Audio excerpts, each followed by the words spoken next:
first saw the Elastico move, it was performed by Ronaldinho actually, but the creator was Rivellino back in the 1970s. It just kind of sums up what Brazilian football is all about. Not only is it functional and it gets you away from people, but it's such a difficult skill to execute as well, and trying to do it at full pace. Ronaldinho made it famous in the past like 10 years. Flicks it with one foot and then flicks it again back. Oh, wow.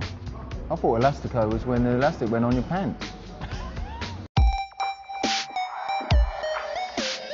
In Spain we call it el caño, and I think it comes from more South American tradition. I think with the nutmeg, it's like the humiliation thing. Like we used to do it in the playground all the time. It's not a nice feeling when it happens to you, because also you're sort of caught flat-footed. So if somebody nutmegs you, very little chance of recovering. So you know, that just adds to the humiliation. If I'd stuck it through Julian Dix's legs or Razor Ruddock, you know, if I'd shouted Megs, that is a very disrespectful thing to do. You know, there could be injuries there. You achieve it, you don't shout Megs unless you're meant to. When we were kids, we used to call it the Pelé flick, because I think it was the film Escapes of Victory, is it, when Pelé did it? So it was really famous through that. I'm sure a lot of people have seen it, Pelé doing it, but I don't think many people have seen it doing it again. Because it's a very, very difficult skill to do. And we just used to do it in the playground, but JJ Okocha did it probably in the last 5-6 years. You'd watch him Bolton games just to see him pull out a trick. You don't expect those moves, because that's more of like a freestyle move, you know, to flick the ball in the air. And it's popular, but to do that in a Premier League game or a World Cup like that is it's impressive. Seal dribble was invented by a Brazilian football player, Curlon, and made famous probably recently by Nani against Arsenal. He was back to goal, he was just dribbling it with his head. That's freestyle in a game done properly, because the ball's on your head, and everyone says, oh, you put the ball on your head and run, but that Curlon actually did it in a match and proved it works. So it's balance, speed, coordination, and you can't really see that much because you're looking up as well. So to do that in a game is brilliant. It's ridiculous, really. If someone was dribbling with their head, you'd be tempted to nut them. If someone's dribbling with their head, I'd call them an ambulance. I think with the runaround move, it's that change of pace, and I always used to see Giggs do it all the time. I think nowadays, like players like Antonio Valencia, because they're so fast, and if you're up against him, he's literally going to knock it one side, and the change of pace is that does it. First round around has to be Bergkamp, where he flicked it around the Newcastle defender before putting it in. Absolute genius, from a genius player. The hard thing is getting the timing right, and once you get that, it's more of a winger's move. It's like a step over in a way.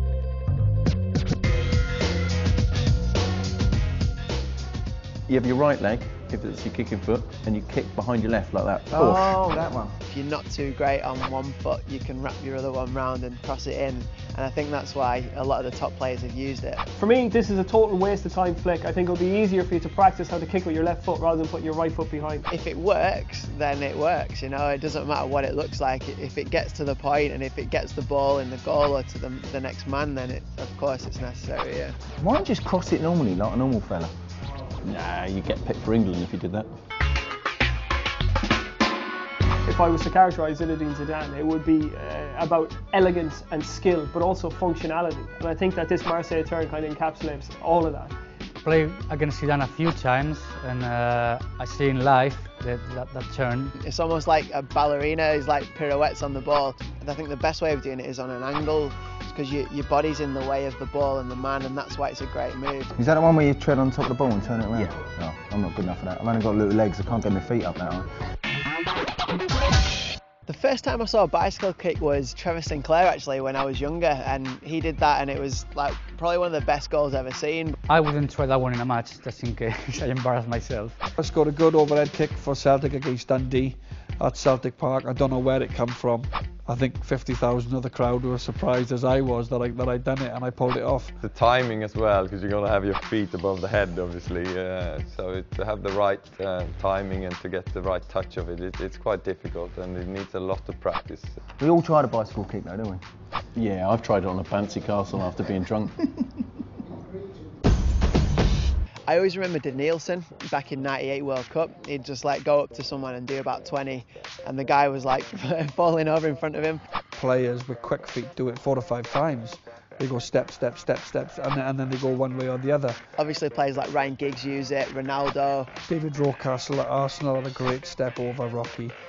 Chris Waddle had a brilliant step over. It's the type of move like wingers would use to get around your man and cross the ball in.